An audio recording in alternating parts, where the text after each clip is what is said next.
এক কাপ ফুটন্ত গরম পানি, 2টা এলাচ ও 1 কাপ লাচ্ছা সেমাই দিয়ে দুর্দান্ত স্বাদের একটি রেসিপি তৈরি করে ফেলতে পারবেন।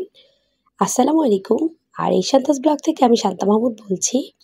কাছে ও দূরে যে যেখান থেকে বসে আমার আজকের ভিডিওটি দেখছেন, আশা করছি মহান আল্লাহ তাআলার অশেষ রহমতে আপনারা সবাই ভালো আছেন। আমিও আমার পরিবারের সকলকে নিয়ে আল্লাহর রহমতে ভালো আছি। প্রথমে পানি নিয়েছিলাম 1 কাপ, 2টা এলাচ, 1 কাপ লাচ্ছা সেমাই দিয়ে একটু ভালো করে নেড়েচেড়ে মিশিয়ে নিয়েছি। চিনি দিয়েছি 1/3 কাপ পরিমাণ। চিনিটা দিয়ে আবার ভালো করে মিক্সড করে নেব। একটা ছোট সাইজের পাকা আম ব্লেন্ড করে নিয়েছি। আবার এটাকে ভালো করে মিক্সড করে নিতে হবে। আমটা সেমাইয়ের সঙ্গে ভালো করে মিক্সড করে এখন দিয়ে দিচ্ছি 1/2 কাপ পরিমাণ লিকুইড গরুর দুধ। আপনারা চাইলে গরুর দুধের পরিবর্তে গুঁড়া দুধটাকে লিকুইড করেও দিতে পারবেন। দুধটা শুকিয়ে গেছে। এখন আমি এখানে 4 চা চামচ পরিমাণ গুঁড়ো দুধ দিয়ে দিচ্ছি।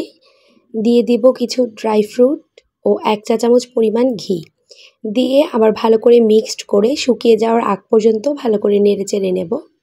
ভিডিওর এই পর্যায়ে এসে আপনাদের কাছে ছোট্ট একটা রিকোয়েস্ট রইল, আপনারা যারা রেগুলার আমার ভিডিও দেখেন কিন্তু এখনও চ্যানেলটিকে সাবস্ক্রাইব করেননি, প্লিজ আমার চ্যানেলটিকে সবাই সাবস্ক্রাইব করে নেবেন আর পাশে থাকা বেল আইকনটি অবশ্যই প্রেস করে রাখবেন। এতে করে আমার নতুন নতুন ভিডিও আসার সাথে সাথে নোটিফিকেশন চলে যাবে।